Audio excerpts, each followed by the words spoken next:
Après sa sortie de prison, Pulchérie Balé, présidente de l'Alternative citoyenne en abrégé ACI, a tenu une conférence de presse le vendredi 30 avril 2021 pour donner les premières impressions de sa libération. Chers amis de la presse, mesdames et messieurs, chers concitoyens, c'est avec une grande émotion et une joie immense que je m'adresse à vous ce matin pour deux raisons. La première est un devoir de remerciement envers tous ceux qui nous ont soutenus, mes compagnons et moi, pendant l'épreuve que nous venons de traverser. Nos remerciements vont d'abord à l'endroit de nos avocats, Maître Béné Kwame Lambert, Innocent Eric Saki, Zoku Seri, Roselyne Akaseripa et Daligou. Vous vous êtes mobilisés spontanément pour nous assister et seul Dieu vous le rendra. Nous remercions également tous les avocats qui nous ont suivis et soutenus comme Maître Ndri Claver. Nos remerciements s'adressent ensuite à la presse et aux cyberactivistes de la société civile et de l'opposition qui ont produit tous les jours des publications et des articles pour demander notre libération. Nous savons que c'est grâce à vous que l'opinion nationale et internationale a pu suivre et soutenir l'évolution de notre incarcération. Nous vous renouvelons nos vifs remerciements. Nos remerciements vont également à l'endroit des chancelleries qui ont fait un travail de fond. Nous remercions donc tous les ambassadeurs et particulièrement le président de la République française qui a porté une attention particulière à notre libération et au député français Michel Larive de la France Insoumise qui n'a ménagé aucun effort pour demander notre libération tant par une conférence de presse que par des courriers à toutes les autorités et juridictions. Tous nos remerciements vont également aux leaders de l'opposition, d'abord aux 20 organisations de la société civile qui ont dénoncé notre incarcération abusive dès les premières heures.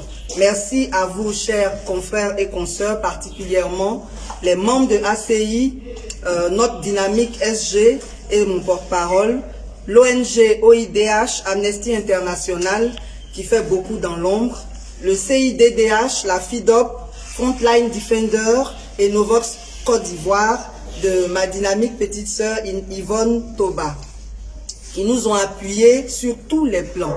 Que Dieu vous bénisse. Nos remerciements également à tous les leaders de l'opposition, avec à leur tête le président Henri Konan Bédié, qui se sont mobilisés et qui ne nous ont jamais oubliés, ni dans leurs discours, ni dans leurs négociations. Excusez-moi, je vais remonter une tâche ici. Ça ne marche pas. Okay. Nous remercions les guides religieux qui sont connus pour agir efficacement dans l'ombre. Que le Seigneur vous rende vos démarches et vos prières en faveur de tous les prisonniers. Enfin, il est important pour nous de remercier le formidable peuple de Côte d'Ivoire qui, malgré ses souffrances, trouve la force de plaisanter et de garder le sourire. Grâce à vous, nous avons supporté dignement cette épreuve. Nos remerciements vont donc à l'endroit de toutes ces personnes anonymes qui nous ont soutenus moralement, spirituellement et financièrement. Que le Seigneur bénisse abondamment toutes ces bonnes volontés qui ont porté assistance à nos familles. Vous vous êtes mobilisés dans toutes vos couches et nous n'avons pas le droit de vous trahir. Sachez que notre priorité réside dans votre bien-être à travers l'instauration d'un état de droit et une meilleure gouvernance de nos ressources. Pour vous, nous irons jusqu'au bout de ce combat. La deuxième raison de cette conférence de presse, c'est d'appeler tous les acteurs politiques et ceux de la société civile à œuvrer dans le sens de la réconciliation. La réconciliation, en principe, est un vaste programme qui inclut la libération de tous les prisonniers politiques, le retour sécurisé des exilés et le règlement courageux de certaines questions sensibles, dont la nationalité, l'immigration et la gestion du foncier. Et cela ne peut se faire qu'à travers un dialogue inclusif que nous appelons de tous nos vœux depuis le début de notre lutte pour un état de droit. Nous demandons donc encore une fois ce dialogue inclusif après la libération de tous les prisonniers politiques et le retour de tous les exilés. Tels que les leaders de l'opposition ont été arrêtés et sont libres, nous souhaitons la libération de tous ceux qui ont exécuté leur mot d'ordre. Donc, après 2 mandats sans réconciliation, nous espérons que ce dernier mandat qui a fait tant de victimes, cela sera celui de la vraie réconciliation, sans ruse et sans faux fuyants. Que Dieu bénisse la Côte d'Ivoire et nous aide à la restauration d'un état de droit. Je vous remercie. Merci. Après donc l'intervention de la présidence, vous avez le micro pour les éventuelles questions. Le nom et l'organe de presse. Marcel Designo, Marcel Designo. l'organe en ligne audace24.com. Audace 24. On va prendre 2.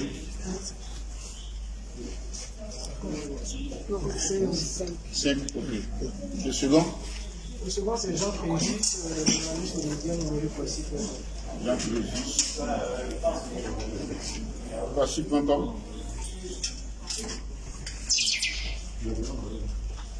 Madame Christelle Pierre, TV5. Christelle Pierre, TV5.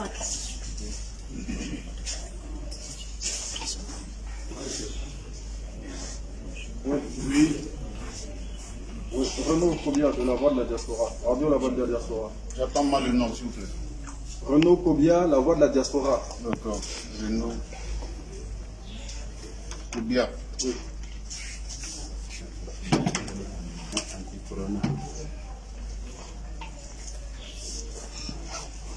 Le dernier, pour la première liste. Ok, on commence avec Marcel Designo de Audace 24. D'accord. Alors, tout en remerciant la conférencière, j'ai cru entendre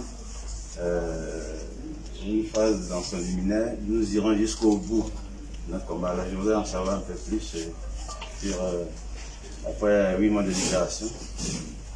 Merci. Oui,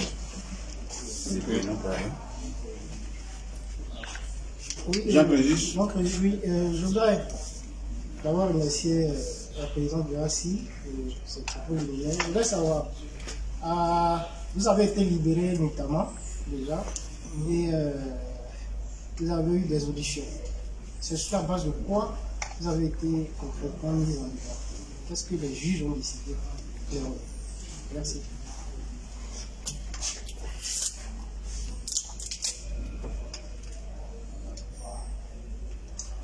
Christelle Pierre, TV5. Oui, bonjour. Est-ce que vous pouvez nous parler un peu de vos conditions de détention? Comment se sont passés ces longs mois de prison? Et aujourd'hui, quelle est votre situation judiciaire, si je peux dire? Qu'est-ce qui vous est encore reproché aujourd'hui? Quelles sont les conditions de votre liberté provisoire, je t'ai bien compris? Est-ce que vous avez la date d'un procès ou pas? Est-ce que vous en êtes? Merci.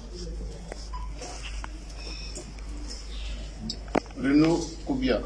Bon, la dame avant moi a parlé d'un sujet que je voulais aborder, les conditions, les termes de la liberté provisoire qui vous a été accordée. Et puis, est-ce que cette liberté provisoire vous permet de mener, puisque tout à l'heure vous avez dit que vous allez partir jusqu'au bout. On sait dans notre pays que quand on vous accorde la liberté provisoire, il y a certaines activités que vous ne pouvez pas mener. Est-ce qu'elles ne vont pas vous créer d'autres problèmes?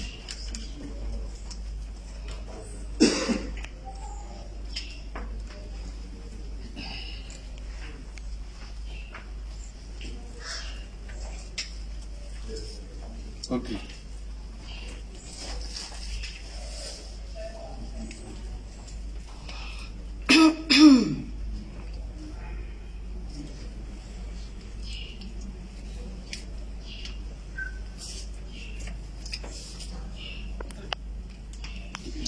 La première question est celle de Marcel Designo qui veut savoir quand Madame la Présidente dit on ira jusqu'au bout, qu'est-ce qu'elle attend par on ira jusqu'au bout après sa libération?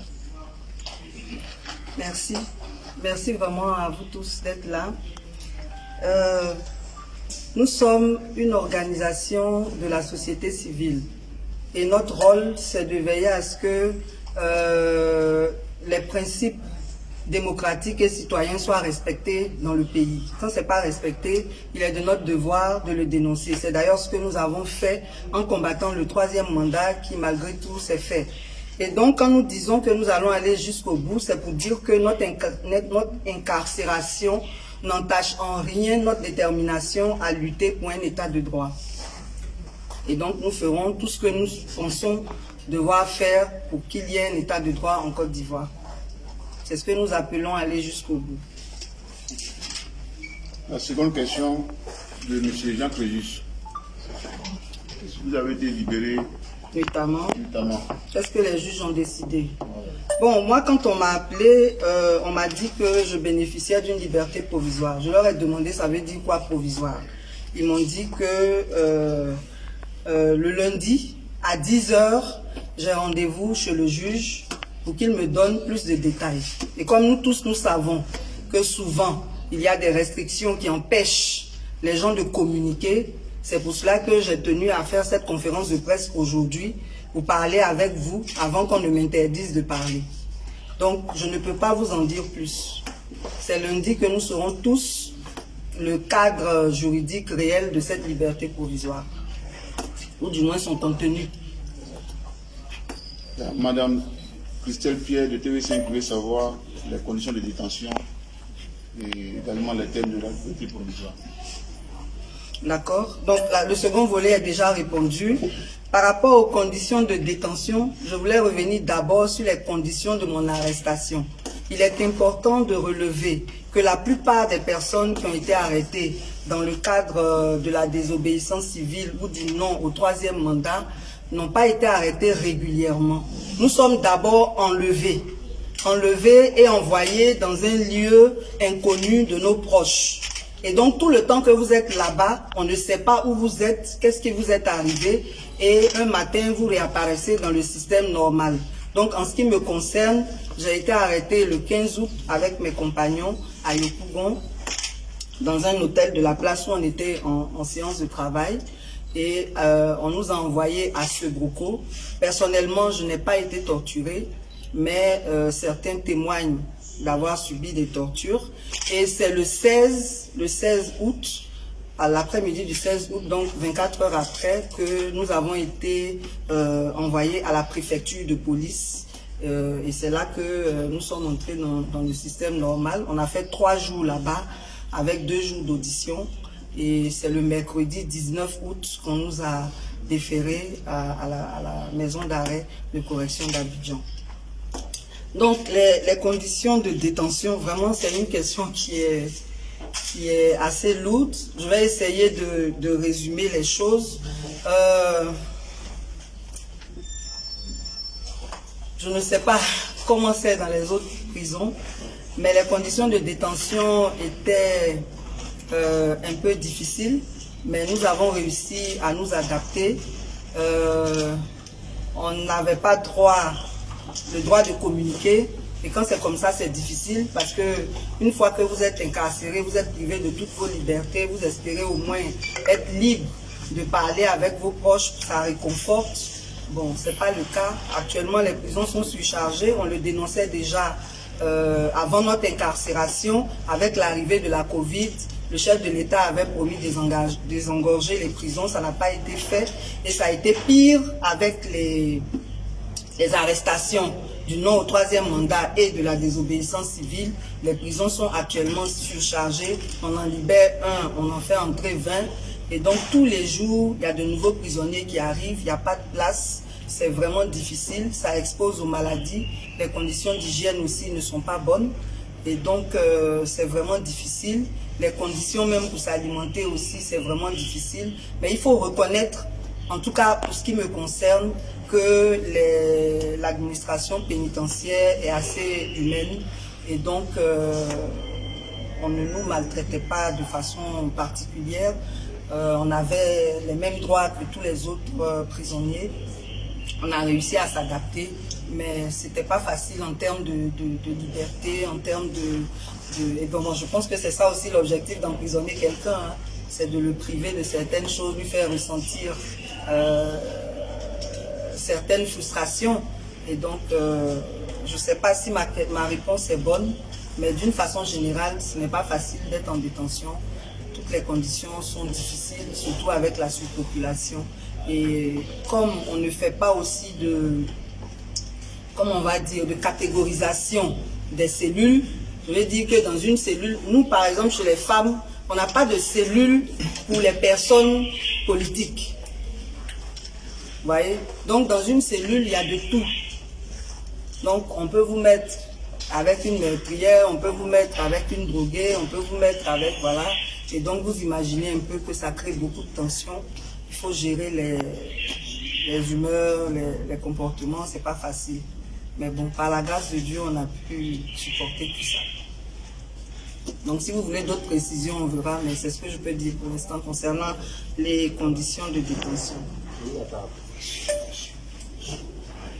Okay. Ça qui fait chaud. La dernière question de M. Renaud Kobia. Oui. Aller jusqu'au bout avec la liberté provisoire. Est-ce que c'est possible? Mais bien sûr. Moi, je pense que les gens, ils disent une chose et ils font leur contraire. Est-ce que c'est normal que nous, qui sommes de la société civile, qui constituons, on va dire, un arbitre social, on fait le contrôle citoyen de l'action publique, est-ce qu'il serait normal qu'on nous interdise de parler? Bon, si on nous interdit de parler, c'est qu'on n'est plus en démocratie, parce que nous, c'est la parole seulement que nous avons comme moyen d'expression. Et donc, moi, je pense que si on nous interdit nos activités, ça voudra dire que c'est une entrave aussi à notre liberté d'expression. Dans tous les cas, lundi, on sera tous situés sur le contenu de cette liberté provisoire. S'il y a des restrictions, on aura le temps d'en reparler. Mais moi, je pense qu'il ne faut pas nous empêcher de nous exprimer. Merci. Question? Il ne va pas de dos à l'air. Je suppose que... Ok. Allez-y, monsieur. Patrice Alébé de Apanos. Patrice Alébé de Apanos. Alébé. Alébé. Apanos. Une autre main. Bon, allez-y, Patrice, en attendant que quelqu'un soit exprimé. À la suite des mouvements qui ont eu lieu lors de la période électorale, il y a eu des morts, etc. Et plusieurs ont été donc pris en prison. Est-ce que vous avez un regret aujourd'hui par rapport à tous ces événements-là? Et puis ensuite, aujourd'hui, quelle est votre morale et quel message vous voulez porter aussi par là? Merci.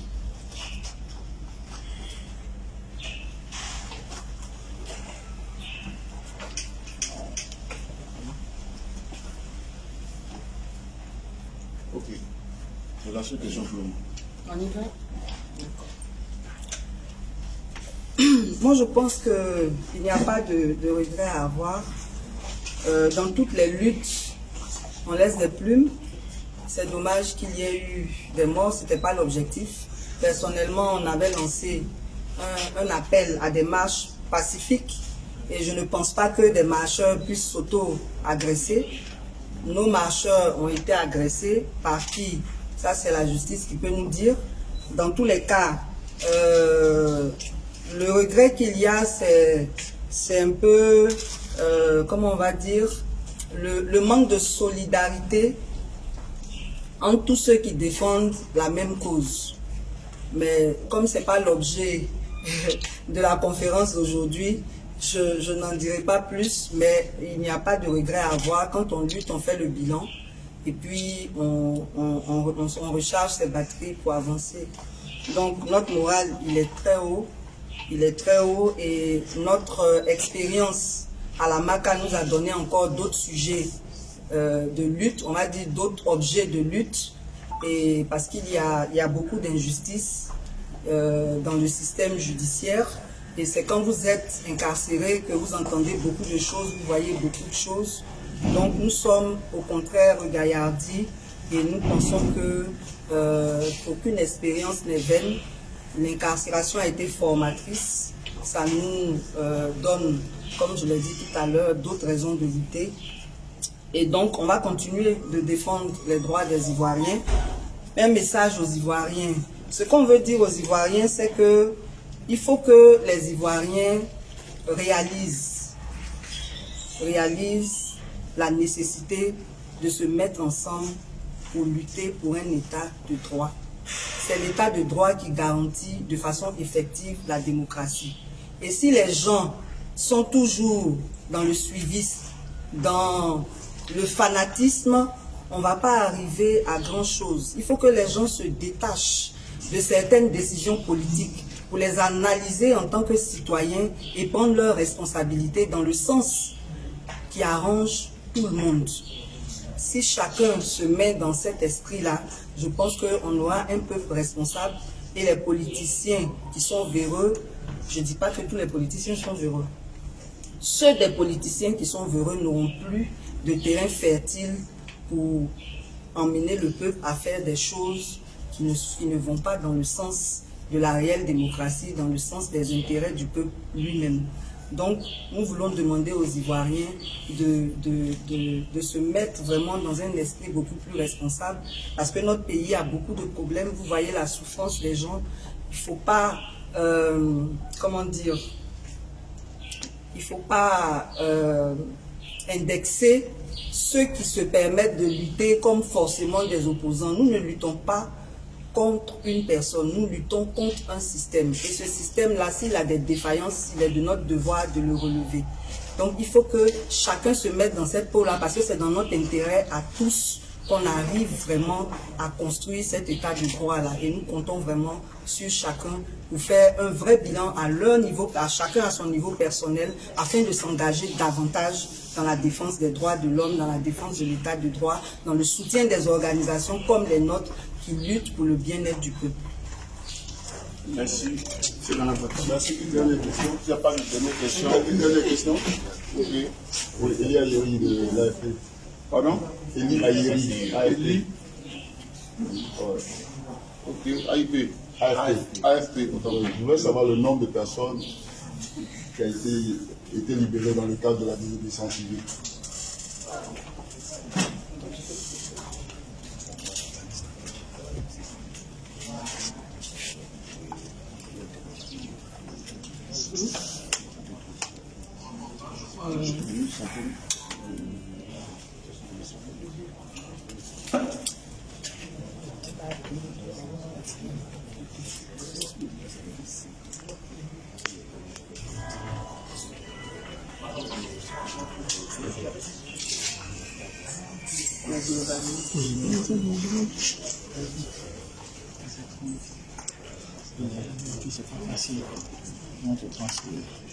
Ok. Le nombre de personnes libérées. Il faut déjà connaître le nombre de personnes incarcérées. Ça aussi, c'est pas évident.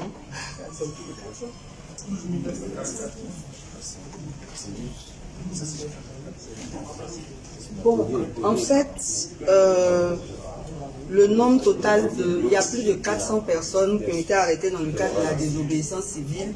Mais comme les libérations se font de façon décousue, et puis c'est pas vraiment transparent, on n'a pas le point précis des libérations, parce que parfois vous êtes là, on dit on a libéré 5, on a libéré 10, bon, on n'a pas toujours les moyens de vérifier, mais on doit être autour de 130 personnes à l'heure actuelle. Merci. S'il n'y a plus de questions, Madame la Présidente, votre mot de fin, on va clore la conférence. C'est bon, c'est fini. Il n'y a plus de questions. Bon, le mot de fin, c'est vraiment de remercier encore une fois toute la presse et tous les cyberactivistes. Votre rôle est vraiment important et nous, on compte vraiment sur vous pour que l'opinion soit éclairée. Donc, on voudrait vraiment vous dire merci. On voudrait aussi adresser toutes nos condoléances aux parents de ceux qui sont tombés dans le cadre des différentes manifestations. Vraiment, toute notre compassion et aux blessés également. Et on voudrait aussi remercier encore une fois tous ceux qui se sont mobilisés pour nous soutenir, que ce soit en Côte d'Ivoire, comme ailleurs dans le monde, dans la diaspora. Que vraiment Dieu vous bénisse, votre soutien apporté. Aujourd'hui, nous sommes libérés et comme on le dit, la lutte continue. Je vous remercie. Applaudissements.